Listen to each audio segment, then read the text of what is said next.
Os livros perdidos da Bíblia. Por que o Evangelho de Tomé, livro de Enoque e outros não estão no cânon oficial? O mistério dos textos esquecidos. Imagine descobrir uma biblioteca antiga, cheia de textos religiosos que foram considerados sagrados por milhares de pessoas, mas que misteriosamente desapareceram das Bíblias que conhecemos hoje. Esta não é ficção científica, mas realidade histórica. Existem dezenas de livros antigos que um dia fizeram parte da tradição cristã primitiva, mas que foram excluídos do cânon bíblico oficial durante os primeiros séculos do cristianismo. Entre estes textos perdidos, estão obras fascinantes como o Evangelho de Tomé, com seus ensinamentos secretos de Jesus, o livro de Enoque, que descreve viagens celestiais e anjos caídos, o Evangelho de Maria Madalena, que apresenta uma perspectiva feminina única, e muitos outros que oferecem visões alternativas da fé cristã primitiva. A questão que intriga estudiosos e fiéis há séculos é: por que estes livros foram excluídos? Foram deliberadamente suprimidos por conterem verdades inconvenientes? Eram considerados heréticos? Ou simplesmente não atendiam aos critérios estabelecidos pelos líderes da igreja primitiva? As respostas são mais complexas e fascinantes do que muitos imaginam. O processo de formação do cânon bíblico. Para entender por que certos livros foram excluídos, precisamos primeiro compreender como a Bíblia foi formada. Contrário à crença popular, a Bíblia não surgiu como um livro único e completo. Na verdade, o processo de determinar quais textos deveriam ser incluídos no cânon oficial levou vários séculos e envolveu debates intensos entre líderes religiosos. Durante os primeiros 3 séculos do cristianismo, existiam centenas de textos cristãos circulando pelas comunidades. Alguns eram evangelhos alternativos, outros eram cartas apostólicas, profecias, apocalipses e textos doutrinários. As comunidades cristãs primitivas frequentemente discordavam sobre quais textos deveriam ser considerados autoritativos. O processo de canonização não foi arbitrário. Os líderes da igreja estabeleceram critérios específicos para determinar quais livros mereciam inclusão no cânon oficial. Estes critérios incluíam autoria apostólica, o texto deveria ter sido escrito por um apóstolo ou alguém próximo aos apóstolos. Ortodoxia doutrinária, o conteúdo deveria estar em harmonia com os ensinamentos aceitos. E o uso litúrgico, o texto deveria estar sendo usado regularmente nas igrejas Antiga-idade, o texto deveria datar dos tempos apostólicos, o Evangelho de Tomé, ensinamentos secretos de Jesus. Entre os textos excluídos mais famosos, está o Evangelho de Tomé, descoberto em 1945, na biblioteca de Nag Hammadi. No Egito, este evangelho apresenta 114 ditos atribuídos a Jesus, muitos dos quais são completamente diferentes dos encontrados nos evangelhos canônicos. O Evangelho de Tomé começa com uma afirmação intrigante. Estas são as palavras secretas que Jesus, o vivente, falou e que Dídimo Judas Tomé escreveu. A ênfase nos ensinamentos secretos já indica uma abordagem diferente da tradição cristã mainstream, que sempre enfatizou a natureza pública da mensagem de Jesus. Um dos ditos mais controversos do Evangelho de Tomé é o Logion 114, onde Pedro sugere que Maria Madalena deveria deixar o grupo porque as mulheres não são dignas da vida. Jesus responde: vou guiá-la para torná-la masculina, de modo que ela também se torne um espírito vivo semelhante a vocês, homens, pois toda mulher que se tornar masculina entrará no reino dos céus. Este tipo de linguagem gnóstica, que enfatiza conhecimento secreto e conceitos dualísticos sobre gênero e espiritualidade, era problemática para os líderes da igreja primitiva. Eles viam tais ensinamentos como contrários à mensagem inclusiva e pública de Jesus, apresentada nos evangelhos canônicos. Outro aspecto controverso do Evangelho de Tomé é sua apresentação de Jesus puramente como um mestre de sabedoria, sem referências à crucificação, ressurreição ou natureza divina de Cristo. Esta omissão de elementos centrais da fé cristã tradicional foi uma das principais razões para sua exclusão do cânon. O livro de Enoque, visões dos céus e anjos caídos. O livro de Enoque é talvez um dos textos mais fascinantes entre os livros excluídos. Este texto antigo, que data de aproximadamente 300100 a.C., apresenta visões detalhadas de Enoque, o bisavô de Noé sobre os cesseios, anjos caídos e o destino final da humanidade. O livro é dividido em várias seções, incluindo o livro dos vigilantes, que conta a história de anjos que desceram à terra e se corromperam ao se relacionar com mulheres humanas. Esta narrativa expande dramaticamente a breve menção em Gênesis 6, 1-4, sobre os filhos de Deus, que se casaram com as filhas dos homens. Uma das passagens mais intrigantes do livro de Enoque descreve como estes anjos caídos ensinaram aos humanos conhecimentos proibidos, incluindo metalurgia, cosméticos, astrologia e magia. Segundo o texto, foi através destes ensinamentos que o mal se espalhou pelo mundo, levando Deus a decretar o dilúvio como punição. O livro de Enoque também contém descrições detalhadas de viagens de Enoque pelos céus, onde ele vê o trono de Deus, aprende sobre os segredos do universo e recebe profecias sobre o futuro. Estas visões influenciaram significativamente a literatura apocalíptica posterior, incluindo partes do livro de Daniel e o Apocalipse de João. Então, por que este texto influente foi excluído do cânon? Várias razões contribuíram para esta decisão. Primeiro, questões de autoria.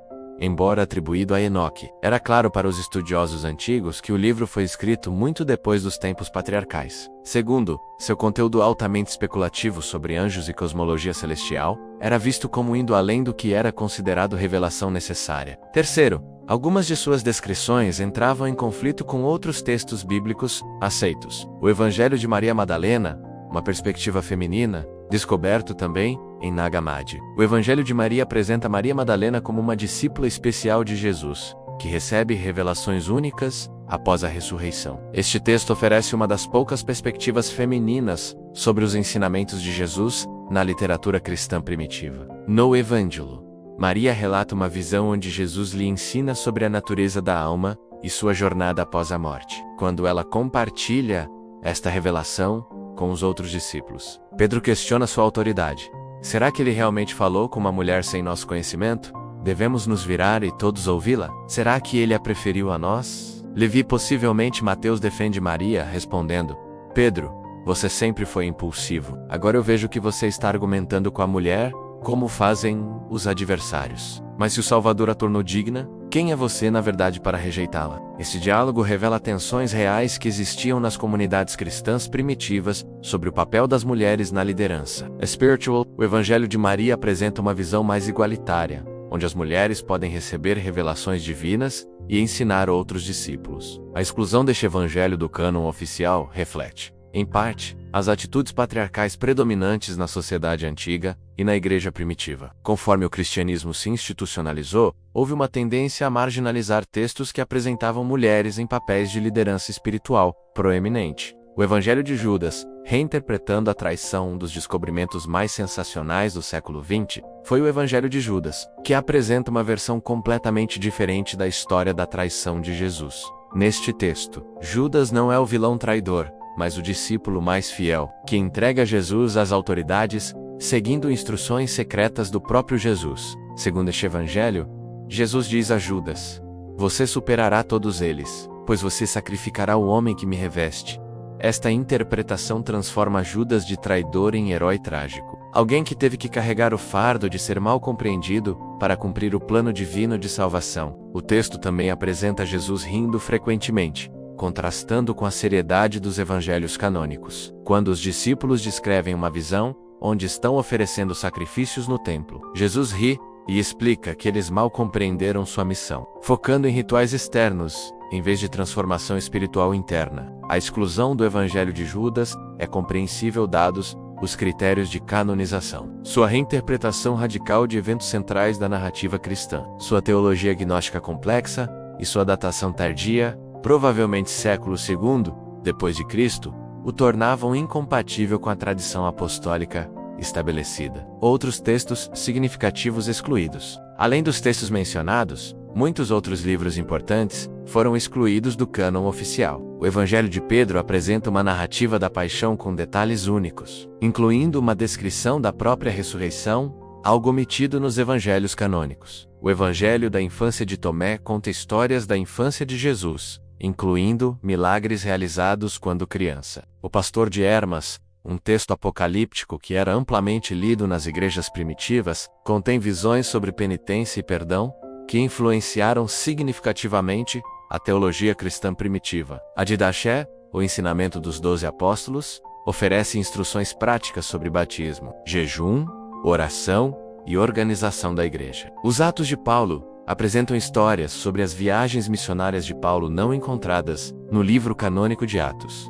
A Epístola de Barnabé oferece interpretações alegóricas do Antigo Testamento que diferem significativamente das abordagens canônicas. Razões para a exclusão. Além da conspiração, teorias conspiratórias frequentemente sugerem que estes livros foram deliberadamente suprimidos para esconder verdades inconvenientes sobre Jesus ou para manter o controle institucional. Embora fatores políticos certamente influenciaram algumas decisões, as razões para a exclusão são mais complexas e variadas. Autoria duvidosa.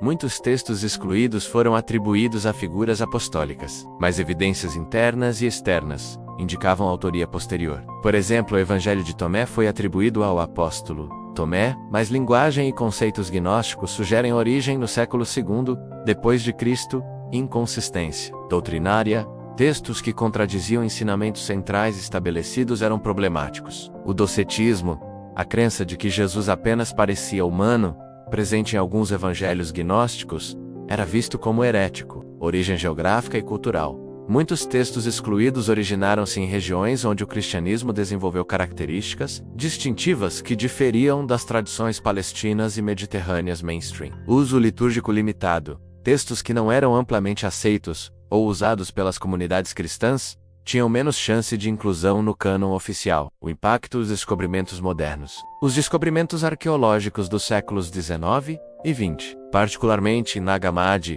1945, e Qumran, 1947, revolucionaram nossa compreensão do cristianismo primitivo. Estes descobrimentos revelaram a incrível diversidade teológica e litúrgica que existia nas primeiras comunidades cristãs. Os manuscritos do Mar Morto, por exemplo, revelaram tradições judaicas que influenciaram o cristianismo primitivo de maneiras previamente desconhecidas. A biblioteca de Nag Hammadi expôs um cristianismo gnóstico sofisticado que coexistia com tradições mais ortodoxas. Estes descobrimentos forçaram estudiosos a repensar narrativas simplificadas sobre o desenvolvimento do cristianismo. Em vez de uma progressão linear de pureza apostólica para a corrupção posterior, emergia um quadro de diversidade genuína desde os primeiros tempos. Lições dos livros perdidos. Os textos excluídos nos ensinam lições valiosas sobre a natureza da fé, tradição e autoridade religiosa. Primeiro, eles demonstram que o cristianismo primitivo era muito mais diverso do que frequentemente imaginamos. Diferentes comunidades desenvolveram tradições teológicas distintivas baseadas em suas experiências culturais e espirituais únicas. Segundo, estes textos nos lembram que a formação do cânon bíblico foi um processo humano, envolvendo decisões difíceis feitas por pessoas sinceras, tentando preservar o que consideravam a essência da fé apostólica. Estas decisões não foram infalíveis, mas refletiram o melhor julgamento dos líderes da Igreja, à luz das informações disponíveis. Terceiro, os livros perdidos nos desafiam a questionar nossas próprias suposições sobre autoridade religiosa e revelação divina. Eles nos lembram que textos espirituais podem ter valor mesmo quando não são considerados canônicos ou autoritativos. Relevância contemporânea no mundo moderno. Os livros perdidos da Bíblia continuam gerando interesse e debate. Alguns veem neles evidências de tradições cristãs alternativas que foram injustamente suprimidas. Outros os consideram desenvolvimentos tardios que se desviaram da fé apostólica original. Para estudiosos modernos, estes textos oferecem janelas invaluáveis para compreender como diferentes comunidades cristãs primitivas interpretavam e aplicavam os ensinamentos de Jesus. Eles também iluminam processos históricos complexos através dos quais tradições religiosas se desenvolvem e se cristalizam. Para crentes contemporâneos, os livros perdidos podem enriquecer a compreensão da diversidade e complexidade da tradição cristã, mesmo quando não são aceitos como autoritativos. Eles podem também inspirar reflexão sobre como tradições religiosas evoluem e como a autoridade espiritual é estabelecida e mantida. Avaliação crítica e equilíbrio. É importante abordar os livros perdidos com equilíbrio crítico. Nem todos estes textos são igualmente valiosos ou historicamente confiáveis. Alguns contêm insights genuínos sobre tradições cristãs primitivas, enquanto outros refletem desenvolvimentos teológicos posteriores que se distanciaram significativamente dos ensinamentos originais de Jesus. A exclusão destes textos do cânon não significa necessariamente que eles carecem de valor histórico ou espiritual. Muitos oferecem perspectivas únicas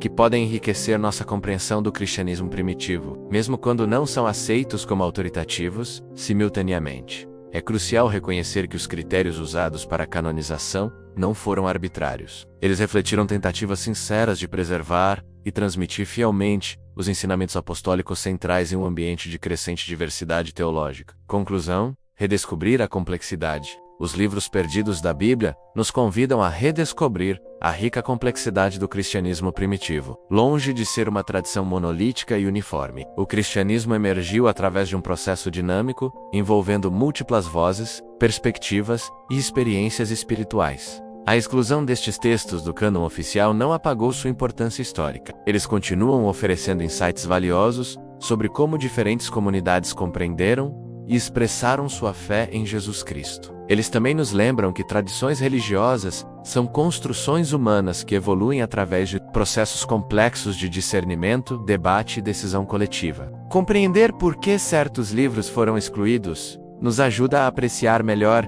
tanto os textos canônicos quanto os não canônicos. Ambos fazem parte da herança cristã mais ampla e podem contribuir para uma compreensão mais rica e matizada da fé cristã. Em última análise, os livros perdidos da Bíblia nos ensinam que a busca por verdade espiritual é uma jornada contínua, que se beneficia tanto da preservação de tradições centrais quanto da exploração respeitosa de perspectivas alternativas. Eles nos convidam a ser tanto fiéis à tradição estabelecida, quanto abertos ao aprendizado contínuo sobre a riqueza e diversidade da experiência espiritual humana.